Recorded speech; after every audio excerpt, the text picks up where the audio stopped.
ನಮಸ್ಕಾರ. First tube ನ ಮತ್ತೊಂದು ವಿಡಿಯೋಗೆ ಸ್ವಾಗತ.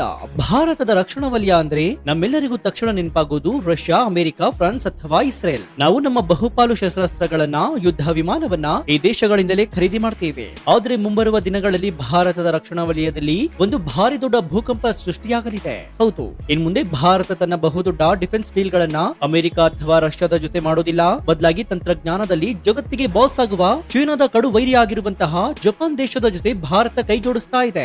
ಯಾವಾಗ ಜಪಾನ್ ಮತ್ತು ಭಾರತದ ಈ ರಕ್ಷಣಾ ಮೈತ್ರಿಯ ಸುದ್ದಿ ಹೊರಬಿತ್ತು, ಅತ್ತ ಬೀಜಿಂಗ್ ನಲ್ಲಿ ಚೀನಾ ಅಕ್ಷರಶಃ ಬೆಚ್ಚಿ ಬಿದ್ದಿದೆ. ಚೀನಾದ ಕಮ್ಯುನಿಸ್ಟ್ ಸರ್ಕಾರದ ಅಧಿಕೃತ ಮುಖವಾಣಿಯಾದ ಗ್ಲೋಬಲ್ ಟೈಮ್ಸ್ ಪತ್ರಿಕೆಯಲ್ಲಿ ಅಲ್ಲಿನ ತಜ್ಞರು ಭಾರತಕ್ಕೆ ಒಂದು ಓಪನ್ ವಾರ್ನಿಂಗ್ ಅನ್ನು ಕೊಟ್ಟಿದ್ದಾರೆ. ಭಾರತ ಇತಿಹಾಸವನ್ನ ಮರೆಯಬಾರದು, ಜಪಾನ್ ದೇಶದ ಜೊತೆ ಸಂಬಂಧವನ್ನ ಬೆಳೆಸುವುದು ಇಡೀ ಏಷ್ಯಾ ಖಂಡಕ್ಕೆ ಭಾರಿ ದೊಡ್ಡ ಅಪಾಯ ಅಂತ ಬೊಬ್ಬೆ ಹೊಡೆಯಲು ಶುರು ಮಾಡಿದೆ. ಅಷ್ಟಕ್ಕೂ ಇದ್ದಕ್ಕಿದ್ದಂತೆ ಚೀನಾಕ್ಕೆ ಜಪಾನ್ ಮತ್ತು ಭಾರತವನ್ನ ನೋಡಿ ಇಷ್ಟೊಂದು ಭಯ ಶುರುವಾಗಿದ್ಯಾಕೆ? ಎರಡನೇ ಮಹಾಯುದ್ಧದ ನಂತರ ಜಪಾನ್ ತನಗೆ ತಾನೇ ಹಾಕಿಕೊಂಡಿದ್ದಂತಹ ಆ ಶಾಂತಿಯುತ ಸಂವಿಧಾನದ ಆ ಕರಾಳ ನಿಯಮವನ್ನ ಈಗ ಬ್ರೇಕ್ ಮಾಡಿದ್ಯಾಕೆ? ಡೊನಾಲ್ಡ್ ಟ್ರಂಪ್ ಅವರ ಅಮೆರಿಕಾವನ್ನ ನಂಬಲು ಸಾಧ್ಯವಿಲ್ಲ ಎಂದು ಭಾರತ ಜಪಾನ್ನತ್ತ ಮುಖ ಮಾಡಿದ್ದರ ಅಸಲಿ ರಹಸ್ಯವೇನು? ಜಪಾನ್ ದೇಶ ಸೈಲೆಂಟ್ ಆಗಿ ಸಿದ್ಧಪಡಿಸಿರುವಂತಹ ಅಮೆರಿಕಾಗೂ ಮಾಡಲು ಸಾಧ್ಯವಾಗದ ಆ ಎಲೆಕ್ಟ್ರೋಮ್ಯಾಗ್ನೆಟಿಕ್ ರೈಲ್ ಗನ್ ಎನ್ನುವ ಭೀಕರ ಅಸ್ತ್ರ ಎಂಥದ್ದು? ಬನ್ನಿ ಇವತ್ತಿನ ಈ ಡೀಟೇಲ್ಡ್ ವಿಡಿಯೋದಲ್ಲಿ ಇಂಡೋ ಪೆಸಿಫಿಕ್ ವಲಯದಲ್ಲಿ ನಡೀತಾ ಇರುವ ಆ ಡಿಫೆನ್ಸ್ ಗೇಮ್ ನ ಪ್ರತಿಯೊಂದು ಎಳೆಯನ್ನ ಎಳೆಯಾಗಿ ಬಿಚ್ಚಿಡೋಣ. ಈ ಮಾಹಿತಿನ ಪ್ರತಿಯೊಬ್ಬ ಭಾರತೀಯನು ತಿಳಿದುಕೊಳ್ಳಬೇಕು. ಹೀಗಾಗಿ ವಿಡಿಯೋವನ್ನ ಎಲ್ಲೂ ಸ್ಕಿಪ್ ಮಾಡದೆ ಕೊನೆವರೆಗೂ ನೋಡಿ. ಸೊ ವಿಡಿಯೋವನ್ನ ಶುರು ಮಾಡೋಣ. ಆದ್ರೆ ಅದಕ್ಕೂ ಮುನ್ನ, ಶತ್ರುಗಳನ್ನ ಮಣಿಸಲು ಭಾರತ ಜಪಾನ್ ನೊಂದಿಗೆ ಈ ಡಿಫೆನ್ಸ್ ಒಪ್ಪಂದವನ್ನ ಮಾಡ್ಕೊಂತಾ ಇರೋದು ಸರಿನಾ ತಪ್ಪಾ? ನಿಮ್ಮ ಅಭಿಪ್ರಾಯ ಏನು ಅಂತ ಕಮೆಂಟ್ ಮಾಡಿ ಹಾಗೂ ವಿಡಿಯೋಗೆ ಲೈಕ್ ಕೊಡಿ. ಸ್ನೇಹಿತರೆ, ಚೀನಾದ ಈ ನಡುಕವನ್ನ ಅರ್ಥ ಮಾಡ್ಕೊಳ್ಬೇಕಾದ್ರೆ ನೀವು ಮೊದಲು ಜಪಾನ್ ದೇಶದ ಸಂವಿಧಾನದಲ್ಲಿ ಆಗಿರುವಂತಹ ಒಂದು ಐತಿಹಾಸಿಕ ಬದಲಾವಣೆಯನ್ನ ಅರಿಬೇಕಾಗತ್ತೆ. ಎರಡನೇ ಮಹಾಯುದ್ಧದಲ್ಲಿ ಜಪಾನ್ ಸೋತ ನಂತರ ತನ್ನ ಸಂವಿಧಾನದಲ್ಲಿ ಒಂದು ನಿಯಮವನ್ನ ಸೇರಿಸಿಕೊಂಡಿತ್ತು. ಅದೇ ಪ್ಯಾಸಿಫಿಸ್ಟ್ ಕಾನ್ಸ್ಟಿಟ್ಯೂಷನ್, ಅಂದ್ರೆ ಶಾಂತಿಯುತ ಸಂವಿಧಾನ. ಇದರ ಪ್ರಕಾರ ಜಪಾನ್ ತನ್ನ ದೇಶದಲ್ಲಿ ತಯಾರಾದಂತಹ ಯಾವುದೇ ಲಿಥಲ್ ವೆಪನ್ಸ್, ಅಂದ್ರೆ ಶತ್ರುಗಳನ್ನ ನೇರವಾಗಿ ನಾಶ ಮಾಡಬಲ್ಲಂತಹ ಭೀಕರ ಅಸ್ತ್ರಗಳಾದ ಕ್ಷಿಪಣಿಗಳು, ಫೈಟರ್ ಜೆಟ್ಗಳು, ಬಾಂಬ್ಗಳು, ಇವುಗಳನ್ನ ಜಗತ್ತಿನ ಬೇರೆ ಯಾವುದೇ ದೇಶಕ್ಕೆ ಮಾರಾಟ ಮಾಡುವಂತಿರಲಿಲ್ಲ.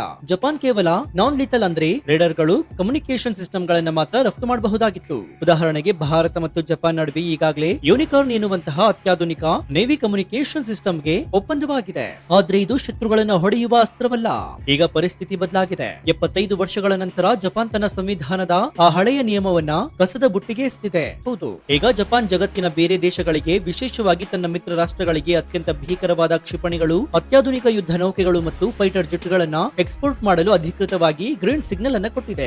ಭಾರತ ಸರ್ಕಾರ ಜಪಾನ್ನ ಈ ದಿಟ್ಟ ನಿರ್ಧಾರಗಳನ್ನ ಅತಿ ದೊಡ್ಡ ಮಟ್ಟದಲ್ಲಿ ಸ್ವಾಗತಿಸಿದೆ. ಇದೇ ಚೀನಾಕ್ಕೆ ಈಗ ನುಂಗಲಾರದ ತುತ್ತಾಗಿದೆ.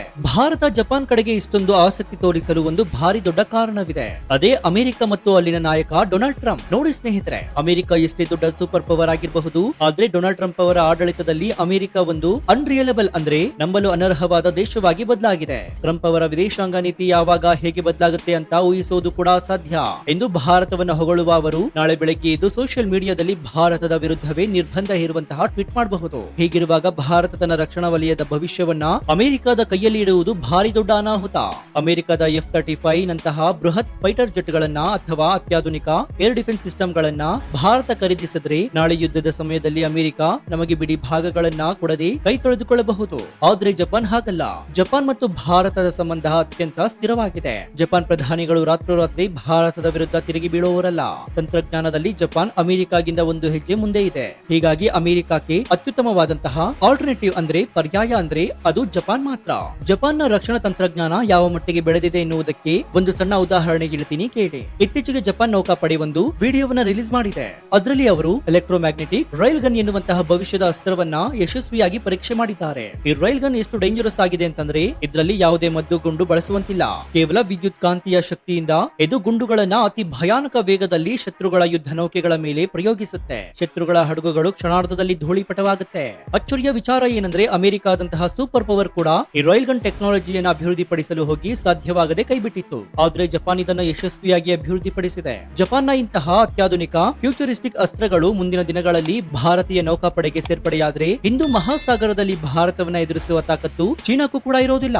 ಇನ್ನು ಸ್ನೇಹಿತರೆ, ಇಲ್ಲಿ ನಾವೊಂದು ಕಟು ಸತ್ಯವನ್ನು ಒಪ್ಕೊಳ್ಬೇಕಾಗತ್ತೆ. ಜಪಾನ್ ಇಂದು ತನ್ನ ರಕ್ಷಣಾ ಬಜೆಟ್ ಅನ್ನ ತನ್ನ GDP 2% ಏರಿಕೆ ಮಾಡಲು ನಿರ್ಧರಿಸಿದೆ. ಅಂದ್ರೆ ಬರೋಬ್ಬರಿ $66 ಬಿಲಿಯನ್ ಗಿಂತ ಹೆಚ್ಚು ಹಣವನ್ನ ಕೇವಲ ಶಸ್ತ್ರಾಸ್ತ್ರಗಳ ನಿರ್ಮಾಣಕ್ಕಾಗಿ ರಿಸರ್ಚ್ ಮತ್ತು ಡೆವಲಪ್ಮೆಂಟ್ ಗೆ ಸುರಿತಾ ಇದೆ. ನಮ್ಮ ಭಾರತದ ರಕ್ಷಣಾ ಬಜೆಟ್ $75 ಬಿಲಿಯನ್ ಇದೆ ಅಂತ ನಾವು ಬೆನ್ನು ತಟ್ಕೊಳ್ಬಹುದು. ಆದ್ರೆ ವಾಸ್ತವ ಏನ್ ಗೊತ್ತಾ? ನಮ್ಮ ಬಜೆಟ್ ನ ಬಹುಪಾಲು ಹಣ ಹೋಗುವುದು ನಮ್ಮ ಸೈನಿಕ ಸಂಬಳಕ್ಕೆ ಮತ್ತು ಪಿಂಚಣಿಗೆ. ಹೊಸ ತಂತ್ರಜ್ಞಾನವನ್ನ ಅಭಿವೃದ್ಧಿಪಡಿಸಲು ನಮ್ಮಲ್ಲಿ ಸಾಕಷ್ಟು ಹಣ ಉಳಿಯುತ್ತಿಲ್ಲ.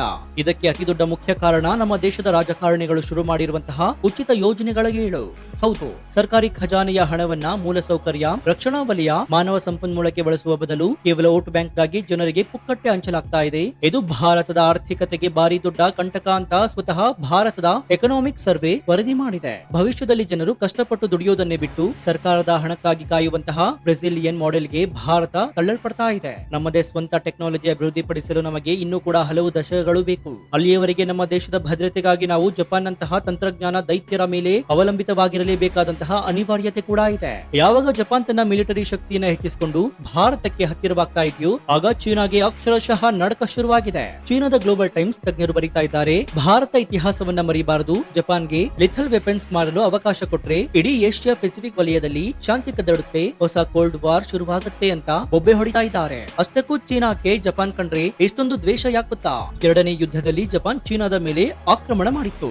ಆ ಇತಿಹಾಸವನ್ನ ಚೀನಾ ಇಂದಿಗೂ ಮರೆತಿಲ್ಲ. ನೀವು ನಂಬ್ತಿರೋ ಇಲ್ವೋ ಗೊತ್ತಿಲ್ಲ, ಚೀನಾದ ಶಾಲಾ ಕಾಲೇಜುಗಳಲ್ಲಿ ಸಣ್ಣ ಮಕ್ಕಳ ಮೆದುಳಿನಲ್ಲಿ ಜಪಾನ್ ವಿರುದ್ಧ ಎಂತಹ ದ್ವೇಷವನ್ನ ತುಂಬಲಾಗ್ತಾ ಇದೆ ಅಂತಂದ್ರೆ ಮಕ್ಕಳು ಜಪಾನ್ನ ನಕ್ಷೆಯನ್ನ ಕಂಡ್ರೆ ಅದನ್ನ ಕಚ್ಚಿ ಹರಿದುವಂತೆ, ಚೂರು ಚೂರು ಮಾಡುವಂತೆ ಬ್ರೈನ್ ವಾಶ್ ಮಾಡ್ಲಾಗ್ತಾ ಇದೆ. ಚೀನಾದ ಸೋಷಿಯಲ್ ಮೀಡಿಯಾದಲ್ಲಿ ಜಪಾನ್ ವಿರುದ್ಧ ಇರುವಷ್ಟು ನಂಜು ದ್ವೇಷ ಜಗತ್ತಿನ ಬೇರೆ ಯಾವ ದೇಶದಲ್ಲೂ ಕೂಡ ಇಲ್ಲ.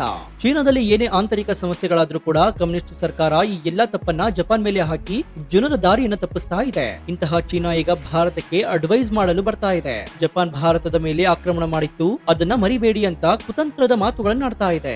ಒಟ್ಟಾರೆಯಾಗಿ ಹೇಳೋದಾದ್ರೆ ಎಂದು ಚೀನಾ ಭಾರತ ಮತ್ತು ಜಪಾನ್ ಅನ್ನ ನೋಡಿ ಎಷ್ಟೇ ಕಣ್ಣೀರು ಹಾಕ್ತಾ ಇದ್ರು ಕೂಡ, ಎಷ್ಟೇ ವಾರ್ನಿಂಗ್ ಕೊಟ್ಟರು ಕೂಡ ಅದರಿಂದ ಒಂದು ಪೈಸೆ ಪ್ರಯೋಜನ ಕೂಡ ಇಲ್ಲ. ಹಿಂದಿಯಲ್ಲಿ ಒಂದು ಗಾದೆ ಮಾತಿದೆ, ಅದನ್ನ ಕನ್ನಡದಲ್ಲಿ ಹೇಳ್ತೀನಿ ಕೇಳಿ. ಹಕ್ಕಿಯೊಂದು ಬೆಳೆಯನ್ನೆಲ್ಲ ತಿಂದ ಮೇಲೆ ಈಗ ಪಶ್ಚಾತ್ತಾಪ ಪಟ್ಟು ಏನು ಪ್ರಯೋಜನ? ಚೀನಾಗೆ ಈಗ ಆಗ್ತಾ ಇರುವುದು ಅದೇ ಗತೆ. ಗಲ್ವಾನ್ ನಲ್ಲಿ ವಿನಾಕಾರಣ ಭಾರತದ ತಂಟೆಗೆ ಬಂದು ಗಡಿಯಲ್ಲಿ ಅತಿಕ್ರಮಣ ಮಾಡಲು ಪ್ರಯತ್ನಿಸಿದ ಚೀನಾದ ಅಹಂಕಾರವೇ ಎಂದು ಭಾರತವನ್ನ ಅಮೆರಿಕ ಮತ್ತು ಜಪಾನ್ ನಂತಹ ಶಕ್ತಿಗಳ ಜೊತೆ ಅತ್ಯಂತ ಆಪ್ತವಾಗುವಂತೆ ಮಾಡಿದೆ. ಚೀನಾ ತನ್ನ ಕಾಲ ಮೇಲೆ ತಾನೇ ಕಲ್ಲ ಹಾಕೊಂಡಿದೆ. ಮುಂಬರುವ 10 ವರ್ಷಗಳಲ್ಲಿ ಭಾರತ ಮತ್ತು ಜಪಾನ್ನ ರಕ್ಷಣಾ ಪಾಲುದಾರಿಕೆ ಏಷ್ಯಾ ಖಂಡದ ಅತಿದೊಡ್ಡ ಮತ್ತು ಬಲಿಷ್ಠ ಶಕ್ತಿಯಾಗಿ ಹೊರಹೊಮ್ಮೋದ್ರಲ್ಲಿ ಯಾವುದೇ ಅನುಮಾನವಿಲ್ಲ. ಸೊ ನಿಮ್ಗೇನನ್ಸುತ್ತೆ? ರಕ್ಷಣಾ ಒಪ್ಪಂದಗಳ ವಿಚಾರದಲ್ಲಿ ಡೊನಾಲ್ಡ್ ಟ್ರಂಪ್ ಅವರ ಅಮೆರಿಕಾಗಿಂತ ಜಪಾನ್ ದೇಶ 100ಕ್ಕೆ 100 ನಂಬಲರ್ಹವಾದಂತಹ ದೇಶ ಅಂತ ನಿಮ್ಗನ್ಸುತ್ತಾ? ರಾಜಕಾರಣಿಗಳು ತಮ್ಮ ವೋಟ್ ಬ್ಯಾಂಕ್ ಆಗಿ ಹಂಚುವ ಉಚಿತ ಯೋಜನೆಗಳು ಭಾರತದ ಆರ್ಥಿಕತೆಯನ್ನ ಮತ್ತು ರಕ್ಷಣಾ ವಲಯದ ಅಭಿವೃದ್ಧಿಯನ್ನ ಸಂಪೂರ್ಣವಾಗಿ ನಾಶ ಮಾಡುತ್ತೆ ಅಂತ ನಿಮ್ಗನ್ಸುತ್ತಾ? ಜಪಾನ್ ಮತ್ತು ಭಾರತ ಒಂದಾಗ್ತಾ ಇರುವುದನ್ನ ನೋಡಿ ಚೀನಾ ಎದೆಯಲ್ಲಿ ನಡಕ ಹುಟ್ಟಿದೆ ಎನ್ನುವುದು ಚೀನಾದ ಸೋಲಿನ ಮುನ್ಸೂಚನೆ ಅಲ್ವಾ? ನಿಮ್ಮ ಅತ್ಯಂತ ಪ್ರಮುಖವಾದ ಲಾಜಿಕಲ್ ಮತ್ತು ಪ್ರಾಮಾಣಿಕ ಅನಿಸಿಕೆಯನ್ನ ಕಮೆಂಟ್ ಬಾಕ್ಸ್ ನಲ್ಲಿ ತಪ್ಪದೆ ತಿಳಿಸಿ ಮುಕ್ತವಾಗಿ ಚರ್ಚಿಸೋಣ. ಭಾರತ ಜಪಾನ್ ರಕ್ಷಣಾ ಒಪ್ಪಂದ, ಚೀನಾದ ನಡುಕ ಮತ್ತು ದೇಶದ ಆರ್ಥಿಕತೆಯ ಈ ಸ್ಫೋಟಕ ರಿಪೋರ್ಟ್ ಪ್ರತಿಯೊಬ್ಬ ಭಾರತೀಯನಿಗೂ ತಲುಪುವಂತೆ ಜಾಗೃತಿ ಮೂಡಿಸುವ ನಿಟ್ಟಿನಲ್ಲಿ ಹೆಮ್ಮೆಯಿಂದ ಈ ವಿಡಿಯೋವನ್ನ ನಿಮ್ಮ ವಾಟ್ಸ್ಆಪ್, ಫೇಸ್ಬುಕ್ ಗ್ರೂಪ್ ಗಳಲ್ಲಿ ಮರೆಯದೆ ಶೇರ್ ಮಾಡಿ. ಇದೇ ರೀತಿ ಜಾಗತಿಕ ವಿದ್ಯಮಾನಗಳು, ರಾಷ್ಟ್ರೀಯ ಭದ್ರತೆ, ಡಿಫೆನ್ಸ್ ನ ಅಪ್ಡೇಟ್ಸ್ ಮತ್ತು ಜಿಯೋ ಪೊಲಿಟಿಕ್ಸ್ ನ ನಿಷ್ಪಕ್ಷಪಾತ, ತ್ವರಿತ ಮತ್ತು ಅತ್ಯಂತ ಡೀಟೇಲ್ ಆದ ರಿಪೋರ್ಟ್ ಗಳಿಗಾಗಿ ನಿಮ್ಮ ನೆಚ್ಚಿನ ಫಸ್ಟ್ ಟ್ಯೂಬ್ ಯೂಟ್ಯೂಬ್ ಚಾನಲ್ ಅನ್ನ ಈಗಲೇ ಸಬ್ಸ್ಕ್ರೈಬ್ ಮಾಡಿಕೊಂಡು ಪಕ್ಕದಲ್ಲಿರುವಂತಹ ಬೆಲ್ ಐಕಾನ್ ಅನ್ನು ಪ್ರೆಸ್ ಮಾಡಿ. ಇದರಿಂದ ನಾವು ಹಾಕುವ ಹೊಸ ವಿಡಿಯೋಗಳ ನೋಟಿಫಿಕೇಶನ್ ಮೊದಲು ನಿಮಗೆ ಸಿಗುತ್ತೆ. ಮತ್ತೊಂದು ಸ್ಫೋಟಕ ಜಾಗೃತಿ ಮೂಡಿಸುವ ಮತ್ತು ರೋಮಾಂಚನಕಾರಿ ವಿಡಿಯೋದೊಂದಿಗೆ ನಿಮ್ಮನ್ನ ಭೇಟಿ ಆಗ್ತೀನಿ. ಅಲ್ಲಿಯವರೆಗೂ ಎಚ್ಚರದಿಂದ ಇರಿ, ದೇಶದ ಭದ್ರತೆ ಮತ್ತು ಜಾಗತಿಕ ರಾಜಕಾರಣವನ್ನ ಗಮನಿಸ್ತಾನೆ ಇರಿ. ಇದಾಗಿತ್ತು ಈ ಕ್ಷಣದ ವಿಶೇಷ. ನೋಡ್ತಾ ಇರಿ ಫಸ್ಟ್ ಟ್ಯೂಬ್ ಕನ್ನಡ. ಧನ್ಯವಾದ.